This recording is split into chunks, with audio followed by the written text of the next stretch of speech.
बातमी नाशिकमधून आहे। नाशिककर सध्या नव्या समस्येनं हैराण झालेत। ती समस्या म्हणजे रस्त्यावरील धुळीची। नाशिकच्या त्र्यंबकेश्वर रोड इथल्या मोठ्या प्रमाणावर खड्डे पडलेले आहेत आणि काही खड्डे माती मुरुम टाकून ते बुजवण्यात आलेले आहेत। त्यामुळे रस्त्यावर धूळच धूळ पाहायला मिळते। पायी चालणाऱ्या नागरिकांसह वाहनधारकांच्या नाकातोंड्यात ही धूळ जाते आणि त्यामुळे धोका आता त्यांना वाढलेला आहे। या धुळीचा सामना सध्या या नाशिककरांना केला जातोय। तिथला आढावा घेतला आमचे प्रतिनिधी सागर गायकवाड यांनी।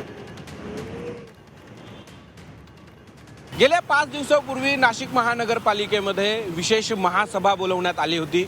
या महासभेमध्ये नाशिकच्या शहरातील खड्डे आणि पाण्या प्रश्नावरती हा विशेष महासभा बोलवण्यात आलेली होती। या महासभेमध्ये खड्ड्यांच्या बाबतीत अनेक प्रश्न निर्माण झालेले होते। याबाबत महानगरपालिकेच्या अधिकाऱ्यांनी लवकरात लवकर खड्डे बुजवण्यात येईल असं सांगितलेलं होतं, पण प्रत्यक्षात अनेक शहरातील अनेक भागात खड्डे जरी बुजवलेले असले तरी खड्डे बुजवताना माती आणि मुरुमचा वापर करण्यात आलेला आहे आणि यामुळे शहरातील अनेक रस्त्यांवरती ह्या माती आणि मुरुम टाकल्यामुळे एक धूळ निर्माण झाल्याचं आपल्याला पाहायला मिळतंय। मी आता नाशिकच्या ह्या त्र्यंबक रोड परिसरामध्ये आहे। या ठिकाणी जर बघितलं तर हे जे खड्डे जे बुजवल्याचं आपल्याला पाहायला मिळतंय, संपूर्ण खड्डे जे आहे ते माती आणि मुरुम टाकल्यामुळे या परिसरामध्ये धुळीचं साम्राज्य निर्माण झालेलं आहे। हे जे वाहनधारक आपली वाहन घेऊन जात असताना त्यांच्या समोर या पद्धतीनं धुळीचं साम्राज्य होताना पाहायला मिळतं। यामुळे वाहनधारक जे दुचाकी वाहनधारक आहेत,